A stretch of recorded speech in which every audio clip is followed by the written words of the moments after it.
The car's rear axle suddenly broke. The man was hanging from the helicopter at that time, which was shaking violently. He was about to fall from a height. He immediately picked up the walkie-talkie and called for an emergency landing of the helicopter. As soon as the helicopter landed on the ground, he ran towards it with all the children. But when everyone boarded the helicopter, the overweight alarm started ringing. The helicopter could not take off. Without thinking, he opened the cabin door and threw out everything that could be thrown to reduce weight. Still, the helicopter didn't move. He bent down, opened the fuel tank, and started extracting the oil. Then he picked up the fire extinguisher and aimed at the fire around the helicopter. The oil was almost out. The pilot tried to fly again, but the helicopter was just circling in the air.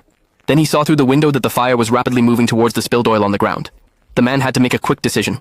He turned around and calmed the children in 3 seconds, saying he would perform a magic trick that would make them fly in the sky. He told the children to close their eyes and secretly started a countdown. The countdown ended and the helicopter slowly began to lift off. The pilot looked at the children with joy, but the children's eyes opened. There was sadness on their faces. They ran to the window and saw that the man was standing on the ground, smiling and waving goodbye to them. The children were saved, but their parents were trapped in a sea of fire 200 meters away. The team captain, wearing a helmet, tying a rope, and covering his face with a wet towel, ran alone into the fire. He wanted to find a way to survive. His companions were watching the clock, which had a 2-minute countdown. It was going to decide everyone's fate. The captain ran swiftly through the obstacles. His rope was rapidly shortening.